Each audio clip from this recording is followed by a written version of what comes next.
हाय आदाब सलाम नमस्कार सत श्री अकाल। मैं रोशन कुशवाहा और आप देख रहे हैं times of Sitamarhi. Times of Sitamarhi में आपका स्वागत है। मैं बात कर रहा हूं बिहार की राजनीति की। खासकर 5 महीने बाद बिहार में विधानसभा की चुनाव होने वाली है और सभी दल अपने अपनी तैयारी में लग चुके हैं। सभी नेता अपने अपने स्तर पे लग चुके हैं और जिन नेताओं को लगता है कि भैया हमें टिकट मिलने वाली है तो वो तो खासकर दिन रात मेहनत एक कर रहे हैं। मैं बात कर रहा हूँ आज सीमांचल के किशनगंज विधानसभा सीट की।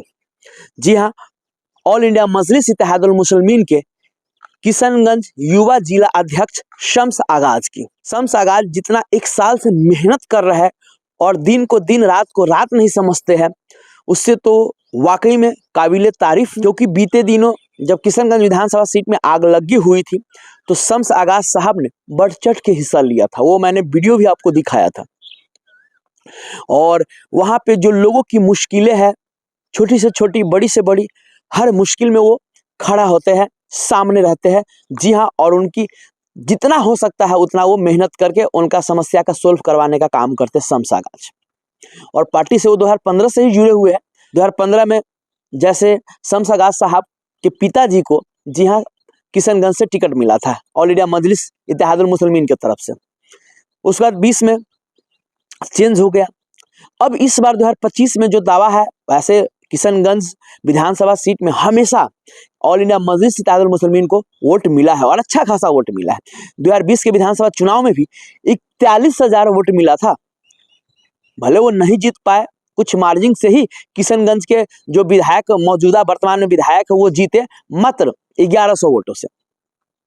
इसीलिए इस बार कहा जा रहा है कि जिस तरह का जो माहौल है और जिस तरह से इस बार 1 साल से कंटिन्यू शम्स आगाज साहब जमीनी लेवल पे काम कर रहे हैं, तो लोगों के दिल में इस बार है किशनगंज विधानसभा सीट में कि शम्स आगाज हमारे सुख दुख के लिए बहुत अच्छा नेता है और जब उनको एक पद मिल जाएगा तो आप समझ सकते हैं कितना मेहनत करेंगे और लोगों का काम करवाएंगे। इसीलिए जब एक इंटरव्यू में शम्स आगाज साहब से पूछा गया कि मैं फाइनल समझूं कि किशनगंज विधानसभा सीट आप लड़ रहे हैं, तो उन्होंने क्या कहा, सुनिए उनकी ही जुबानी। है कि आप ऐसे युवा को मौका मिलना चाहिए, तो क्या तैयारी है सर, आप बताएं इस बारे में। देखिए, हम इलेक्शन का तैयारी कर रहे हैं और एमआईएम पार्टी से कर रहे हैं और इंशाल्लाह मुझे उम्मीद है कि एमआईएम पार्टी से मुझे ही टिकट मिलेगा। क्योंकि पार्टी, जब से मैं पार्टी से तो 2015 से जुड़ा हुआ हूँ, लेकिन पिछले 1 साल से जो मेहनत कर रहा हूँ, क्योंकि देखिए मेहनत इंसान तब करता है जब एक जिम्मेदारी मिलती है। बिल्कुल बिल्कुल। तो जब से मुझे ये युवा जिला अध्यक्ष का एक जिम्मेदारी मिला है तब से मैं बहुत मेहनत कर रहा हूँ। ऐसा नहीं है कि सिर्फ मैं ये पब्लिक के पास जा रहा हूँ तो ये कह रहा हूँ कि मैं इलेक्शन में आ रहा हूँ, मैं तसरुद्दीन साहब का बेटा हूँ, मुझे वोट कीजिए। नहीं, मैं 7-8 महीने से लगभग बहुत एक्टिवली सारे मसलों को उठा रहा हूँ जहाँ भी उठाना चाहिए। उसके अलावा जो जहाँ भी मुसीबत में होते हैं, जो बड़ा इशू होता है इसमें एमपी एमएलए को आना चाहिए, लेकिन वो लोग नहीं आते हैं, वहां जाके मैं पहले पहुंचता हूँ, लोगों का आवाज उठाता हूँ, उनका हेल्प करता हूँ। इससे बेनिफिट ये होता है कि लोगों का हेल्प भी हो जाता है और एमपी एमएलए तक खबर भी पहुंच जाती है। तो मेरे आने के बाद वो लोग भी वहां पहुंच जाते हैं। कई जगह आपको देखे होंगे।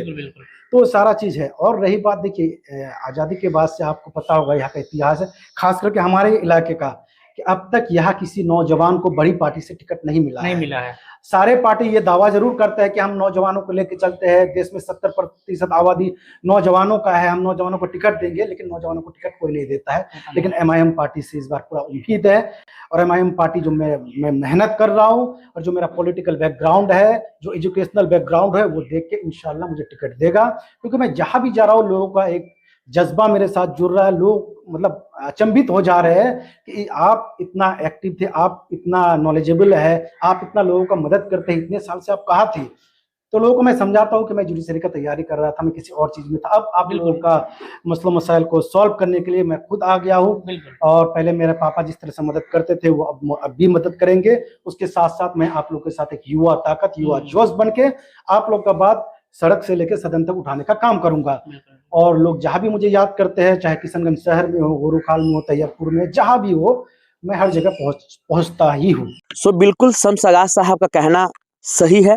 और यही नहीं, जब शम्स आगाज साहब से पूछा गया कि अगर किशनगंज विधानसभा सीट से आपको टिकट नहीं मिलता है तब आप क्या करेंगे, उस पर भी उन्होंने बेबाकी से जवाब दिया। हम लोग का क्लियर स्टैंड है कि हम लोग हमेशा से ही जो यहाँ 2015 में अख्तरुल ईमान साहब के साथ हम लोग भी जाके हैदराबाद से पार्टी यहाँ ले आए हैं, उनके साथ इलेक्शन लड़े हैं। बीच में नाराजगी हुई थी, लेकिन नाराजगी के 2 दिन बाद ही हम लोग MIM का साथ देके बाई इलेक्शन में जिताने का काम किए थे। बिल्कुल, बिल्कुल। तो इसमें कोई दो राय नहीं है। किसी भी परिवार में भी आप 2 भाइयों में, माँ बाप, बाप बेटा, भाई बहन में भी नाराजगी होती है, लड़ाई झगड़ा होता है, ये आम बात है, होते रहेगा, ये हर पार्टी में लगता है। जी, बिल्कुल। आप देखे होंगे कि कांग्रेस पहले किस हाल में था पूरे देश में, उसका लगभग 70% MLA MP समझिए इनडायरेक्टली, वो अभी बीजेपी का MLA MP बन के है। तो ये तो चलते रहता है राजनीति में, कोई किसी एक दूसरे के साथ लड़ाई भी होती है, मिलता भी है, जुलता भी है। नीतीश कुमार कितना बार बीजेपी के साथ रहे हैं, RJD वाले, कांग्रेस वाले नीतीश कुमार को गाली देते हैं, कम्युनल है, मोदी का एजेंट है, ये है, वो है। लेकिन वही नीतीश कुमार जब RJD और कांग्रेस के साथ आ जाता है तो नीतीश चाचा बहुत अच्छे हैं, नीतीश चाचा बहुत सेकुलर है, नीतीश चाचा बहुत काम करने वाले नेता है। तो ये दोहरा मापदंड है, ये दोगलापन वाला राजनीति है। नीतीश कुमार अच्छा है कि खराब है, आपको क्लियरली मेंशन करना पड़ेगा। MIM का शुरू से ये है कि नीतीश कुमार खराब है। नीतीश कुमार ऊपर से दिखावा करते हैं वो सेकुलर है, लेकिन वो अंदर से कम्युनल है। तो आपने देखा इस तरह से शम्स आगाज साहब ने आगाज कर दिया है। इससे तो पिक्चर साफ है कि किशनगंज विधानसभा सीट से MM यानी ऑल इंडिया मजलिस इत्तेहादुल मुस्लिमीन के जो प्रत्याशी रहेंगे वो शम्स आगाज साहब रहेंगे। इस पे आप लोगों का क्या राय विचार है, प्लीज कमेंट करके जरूर बताएं। तब तक के लिए बाबा टेक केयर, देखते रहिए टाइम्स ऑफ सीतामढ़ी।